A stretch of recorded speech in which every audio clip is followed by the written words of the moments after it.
May mga nagtatanong sa akin kung, Diana, kailangan ko ba talaga ang life insurance? Pang mayaman at may pera lang yan. Ang sagot ko dyan ay oo. Bakit? Kasi, napakahalaga ng insurance. Lalo na ngayon sa mundo natin or sa Pilipinas na marami talagang mahihirap na hindi kayang gastusan yung hospital bill. Kaya nag-end up na lang na nawawala, namamatay. Napakahalaga naman talaga ng life insurance eh. Tayong mga Pinoy lang talaga ang hindi pa knowledgeable or may mga maling akala lang tayo pagdating sa insurance. Lalong-lalo na kung ikaw ay breadwinner. Paano kung wala ka? Paano na yung pamilya mo? Diba napapanood natin sa mga palabas? Yung mga napapanood natin sa mga movie or palabas sa TV.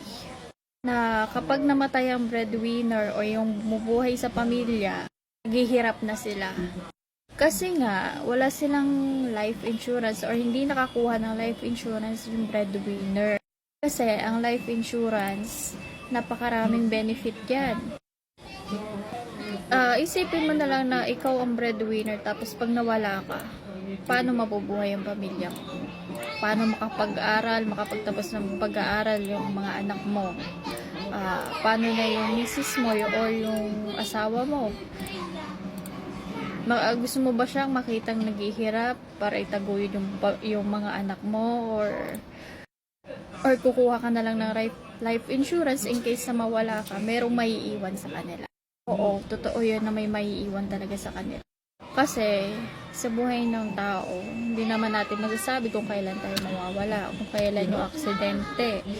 Diba, ang dami nang nababalita na nasagasaan, basta yung mga risk na kapag ikaw yung breadwinner, syempre ingatan mo rin yung sarili mo kasi sa'yo umaasa yung pamilya mo eh.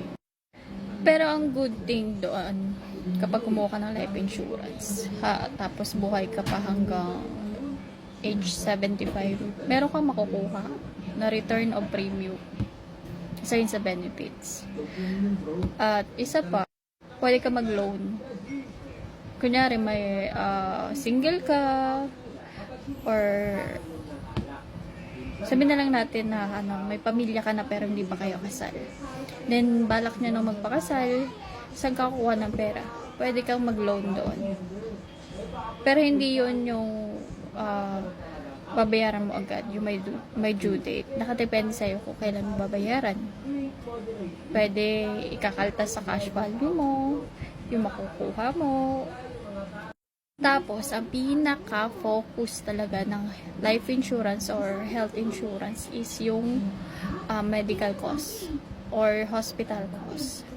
Yun yung kapag nagkaroon ka ng critical illness, cancer, stroke, heart attack, terminal illness, ibig sabihin may tanim na yung buhay mo.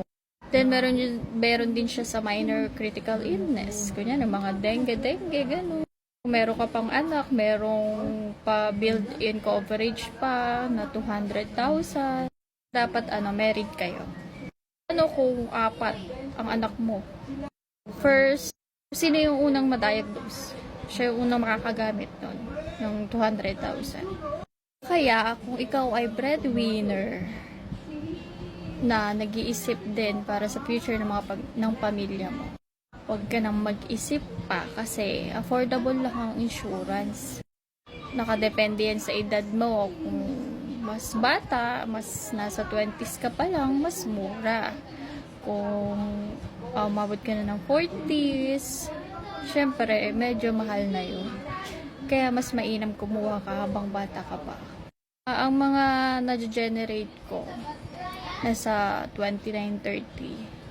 Mura pa lang, nasa 1,800, 1,800, nasa 2K, 2,000, ganun. Monthly yun. Depende naman sa'yo kung paano babayaran. So, bet nyo ba yun? Comment bet in the comment box para ma-qualify ka sa free consultation ko.